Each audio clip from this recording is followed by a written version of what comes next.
সবাইকে স্বাগত জানাচ্ছি। আমি রাস্তেল। আশা করছি আপনারা সবাই ভালো আছেন, ভালোর দলে আছেন। আমিও ভালো আছি, ভালোর দলে আছি। আর আরও একটা ঘটনা নিয়ে হাজির হয়ে গেলাম আপনাদের সামনে, আরও একটা নতুন এপিসোডে। আমরা চলে যাচ্ছি আমাদের প্রথম ঘটনায়। আশা করছি আপনাদের ভালো লাগবে। যদি ভালো লাগে তাহলে প্রথম থেকে শেষ পর্যন্ত আমাদের শুনবেন এবং আমাদেরকে অবশ্যই জানাবেন আমাদের ঘটনার ফিডব্যাক সম্পর্কে। যেভাবে লেখা আছে আমি সেভাবেই পড়ে শোনাচ্ছি। আমি তনয়, যশোর বিজ্ঞান ও প্রযুক্তি বিশ্ববিদ্যালয়ে ট্রিপল ই বিভাগের দ্বিতীয় বর্ষের ছাত্র। আমি ভূত এফএমের সাথে আছি 2017 সাল থেকে। অনেক লম্বা একটা সময়। আর ভূত এফএম আমার কাছে নেশার মতো। রাতে ভূত.কমের কিছু স্টোরিটা শুনলে আমার ঘুমই হয় না। তো ভূত.কমের সাথে সম্পর্কটা আরও গভীর করতে আজকে চলে এলাম নিজের একটি ঘটনা শেয়ার করতে। ঘটনাটি আরও আগেই পাঠাতে চেয়েছিলাম, কিন্তু পরীক্ষা থাকার জন্য আর পাঠানো হয়নি। তো এখন একটু সময় বের করে চলে আসলাম। আর এই মুহূর্তে স্টুডিওতে গিয়ে ঘটনা শেয়ার করা আমার পক্ষে সম্ভব না, কারণ ইউনিভার্সিটিতে ক্লাস শুরু হয়ে গেছে। তাই আশা করব আপনি সবাইকে ঘটনাটি পড়ে শোনাবেন। আর যেহেতু এটা আমার প্রথম ঘটনা, তাই ভুল ত্রুটি ক্ষমা সুন্দর দৃষ্টিতে দেখবেন। ঘটনা না, ঠিক ঘটনা না, বরং এটাকে বলা উচিত ভয়ঙ্কর সত্য ঘটনা। ঘটনাটি ঘটেছিল আমার এক কাকুর সাথে। সঙ্গত কারণে আমি তার নাম ও পরিচয় গোপন রাখছি। ঘটনাটি ঘটেছিল 2013 সালে ভারতের উত্তরাখণ্ডের কোনো একটি এলাকায়। কাকু ছিলেন তৎকালীন রেলওয়ের একজন ইঞ্জিনিয়ার। আপনারা হয়তো জানেন যে সকল মালবাহী রেলে কয়েকজন ইঞ্জিনিয়ার সর্বদাই উপস্থিত থাকেন এবং তাদের কাজ রেলে কোনো রকম যান্ত্রিক ত্রুটি দেখা দিলে তা খুঁজে বের করা এবং সমাধান করা। যেহেতু রেলগুলো হাজার হাজার মাইল পাড়ি দিত, তিনি রেলওয়েতে যুক্ত ছিলেন সেই 2000 সাল থেকে। তাই এটি তার জীবনের একটি অংশ হয়ে উঠেছিল। দিনটি ছিল 27 মে 2013।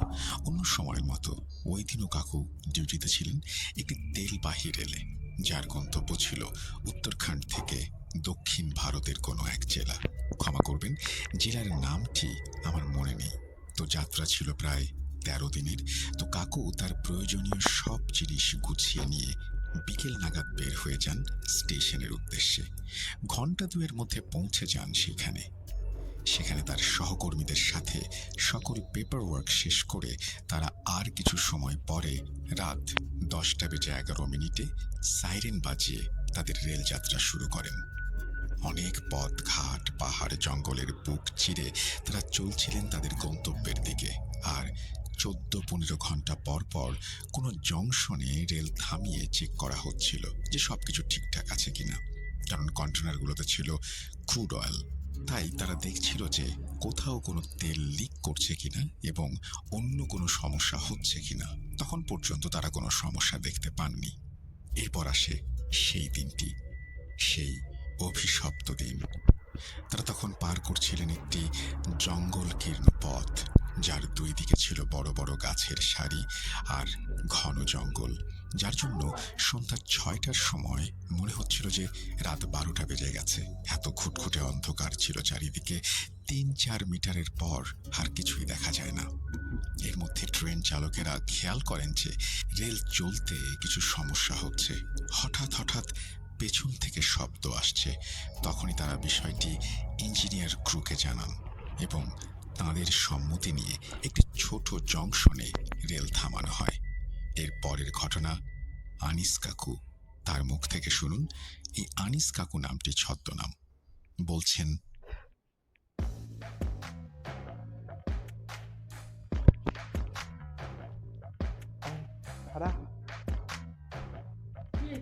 হয়ে গেল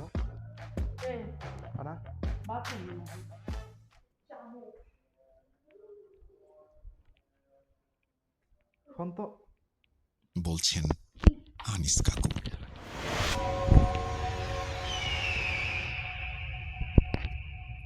রেল থেকে নেমে আমাদের সকলের চক্ষু চড়ক গাছ। জংশনটি ছিল খুবই জীর্ণ। না জানি কতদিন কোনো মানুষের পা পড়েনি এখানে।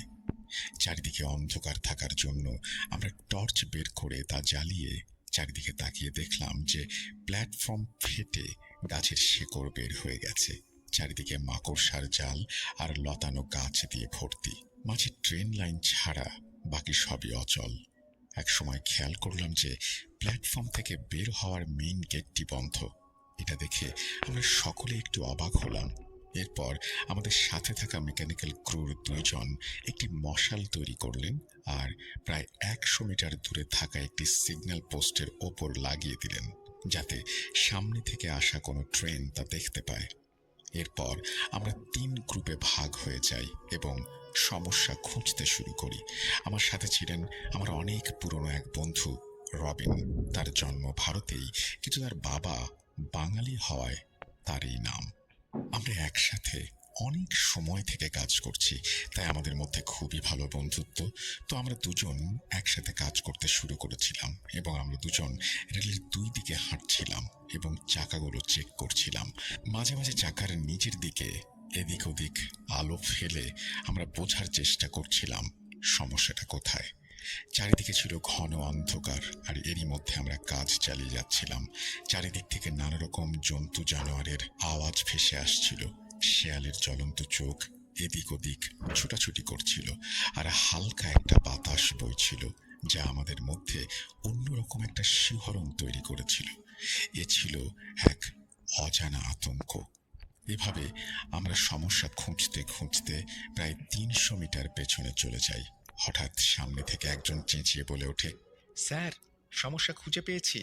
7 নম্বর বগির চাকার বেয়ারিং ভেঙে গেছে। আমি বললাম, ঠিক আছে, তোমরা সবাই সারাই করো, আমি আসছি। বলেই যখন রবিনকে ডাকার জন্য সামনে তাকালাম, আমার বুক এক আতঙ্কে ধুক করে উঠল। আমি স্পষ্ট শুনলাম যে মৃদু একটা আর্তনাদ হাওয়ায় মিলিয়ে গেল, আর রেলের ওই দিক থেকে আর কোনো আলো দেখা যাচ্ছে না। আমি 2-3 বার রবিন রবিন বলে ডাকলাম, কিন্তু সব চুপচাপ, কোনো উত্তর আসলো না। তৎক্ষণাৎ আমার মনের মধ্যে অজানা এক ভয় দানা বাঁধতে শুরু করলো। আমি আর কিছু না ভেবে হাতে থাকা টর্চটা নিয়ে রেলের চাকার নিচ দিয়ে কোনোভাবে ওই দিকে চলে গেলাম, কিন্তু রবিন কোথাও নেই। আমি আতঙ্কগ্রস্ত হয়ে পড়ি। এদিক ওদিক রবিনকে খুঁজতে শুরু করি, কিন্তু কোথাও তার চিহ্ন ছিল না। কিছুক্ষণ পর ঘটে গেল আরো এক ভয়াবহ ঘটনা। জঙ্গলের দিক থেকে হঠাৎ এক মেয়েলি ক্ষীণ কণ্ঠ ভেসে আসলো। সে অস্পষ্টভাবে কিছু বলছিল। কথাটি ছিল অনেকটা এরকম, আয়, কাছে আয়, ওকে নিয়ে যা। প্রথমে আমি এটিকে আমার মনের ভুল ভেবে উড়িয়ে দেই, কিন্তু কিছু সময় পর আবারও শুনতে পাই সেই কণ্ঠ, এবার অনেকটা স্পষ্ট।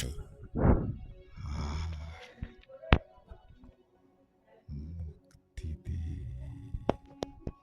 এদিকে আমাকে এদিক ওদিক ছুটতে দেখে আমার কাছে এগিয়ে আসেন মেকানিক্যাল ক্রু একজন লোক, নাম আজহার আলী। তিনি আমার কাছে এসে আমাকে প্রশ্ন করেন, কি হয়েছে স্যার? আপনি এভাবে এদিক ওদিক ছুটছেন কেন? আর রবিন স্যার কই? আমি আজহার ভাইকে সবকিছু খুলে বলি এবং তৎক্ষণাৎ জঙ্গলের দিক থেকে পুনরায় ভেসে আসে সেই মেয়েলি আওয়াজ, এবং আমার সাথে আজহার ভাইও তা শুনতে পান। এরপর তিনি বলেন, স্যার, ভাবগতিক সুবিধের মনে হচ্ছে না। রবিন স্যার হয়তো কোনো বিপদে পড়েছেন। চলেন, আমরা এই শব্দের উৎস ধরে একটু এগিয়ে গিয়ে দেখি। অন্যদের বিষয়টি জানার কথা বললে আজহার ভাই আমাকে মানা করেন, বলেন, বাকিরা এইসব শুনলে ভয় পেয়ে যেতে পারে।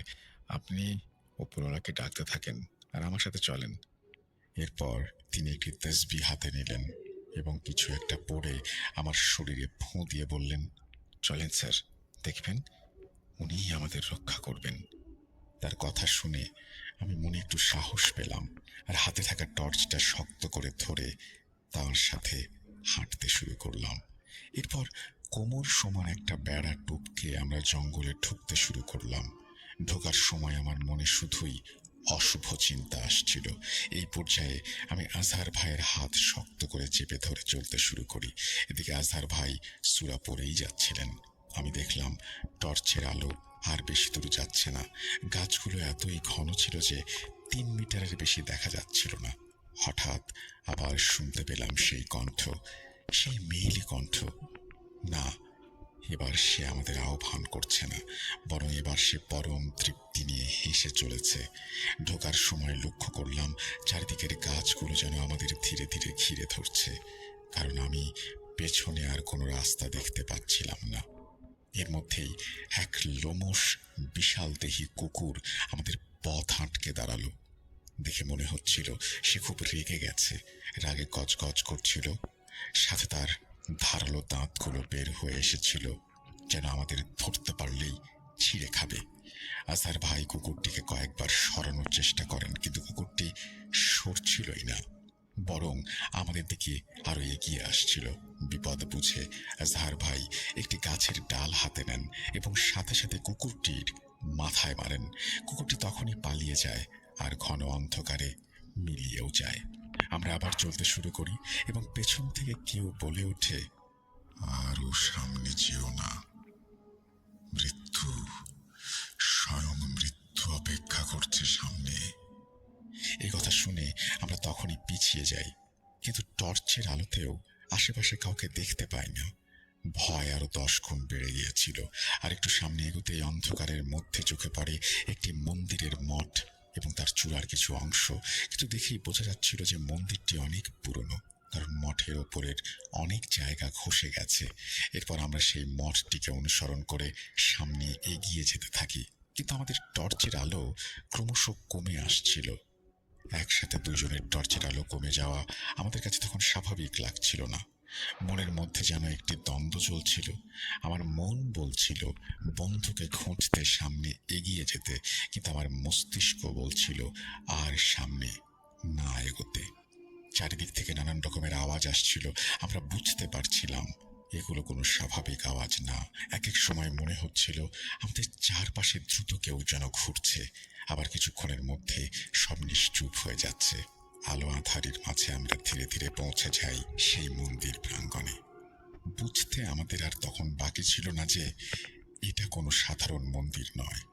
মন্দিরটা খুব একটা বড় ছিল না, শুধু মঠটি ছিল অনেক উঁচু, কিন্তু এর প্রধান ফটকটি ছিল বন্ধ।